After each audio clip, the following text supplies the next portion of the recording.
করতে পারেন, তাহলে আমরা মনে রাখবো আপনাদের বিদেশের মাটিতে এখন বসবাসের সুন্দর কথা বলছেন, এগুলা সবই নাটক। তাই আপনি দেশে আসুন, আপনার দলকে নিয়ন্ত্রণ করুন, আপনার দলকে সোজা পথে আবার চলার জন্য তাদেরকে দিক নির্দেশনা দেন।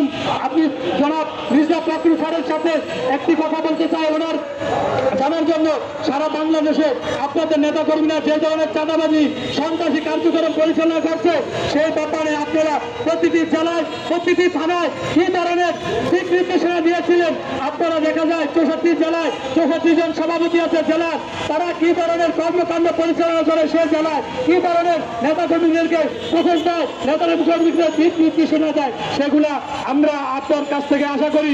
আমরা আরেকটি কথা বলতে চাই, আমি ছাত্রলীগ যেভাবে সারা বাংলাদেশে এই দেশে ছাত্র সমাজের উপর জুলুম নির্যাতন নিপীড়ন করেছিল, এখনো দেখা যায় বিভিন্ন গেস্ট হাউস চালু আছে, বিভিন্ন জায়গায় ছাত্র দলের নাম ভাঙিয়ে কিছু দুষ্কারীকারীরা তারা ছাত্রলীগের মতো কার্যক্রম পরিচালনা করছে।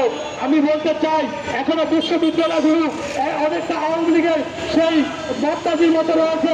আওয়ামী লীগ যেভাবে বিশ্ববিদ্যালয়গুলোতে সন্ত্রাসীদের জায়গা দিয়ে ছাত্রলীগকে সন্ত্রাসী রূপে সাজিয়ে সেখানে আধিপত্য বিস্তার করছে, এখনো ছাত্র দলের কিছু কিছু ক্যাডার বাহিনী বের হয়ে দেখা যায় যে বিশ্ববিদ্যালয়গুলোতে তারা অরাজকতা সৃষ্টি করছে, সেখানে আপনারা ব্যবস্থা নেন। আগামীতে বিএনপি একটি বড় রাজনৈতিক দল, তাদের কাছে আমাদের অনেক প্রত্যাশা, তাদের কাছে আমাদের অনেক বুক বড় আশা, এই দেশে মানুষ বিএনপিকে ভালোবাসে। তাই বিএনপির যে সুনাম নষ্ট হচ্ছে, বিএনপির নামে যে অপরাধ সংগঠিত হচ্ছে বিএনপির ব্যানারে, কারা এগুলা করছে, কারা বিএনপির নাম ভাঙিয়ে সারা বাংলাদেশে চাঁদাবাজি করছে, তাদের বিরুদ্ধে অতি দ্রুত ব্যবস্থা নেন।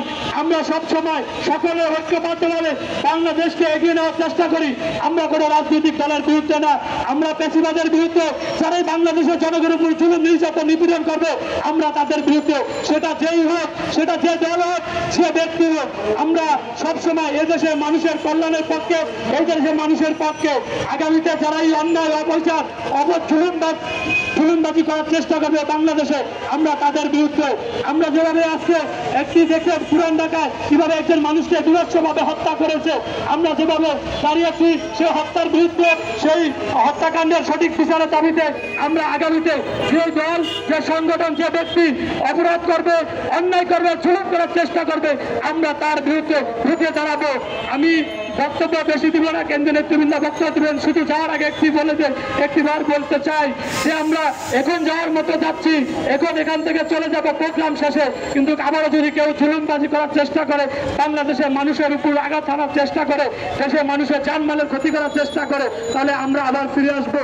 আমরা রাজপথে ছিলাম পেশিবাদের বিরুদ্ধে, আগামী দিনে কেউ পেশিবাদ হওয়ার চেষ্টা করলে আমরা তাদের বিরুদ্ধে থাকবো। আমরা সবসময় দেশের মানুষের পক্ষে আছি, থাকবো ইনশাআল্লাহ।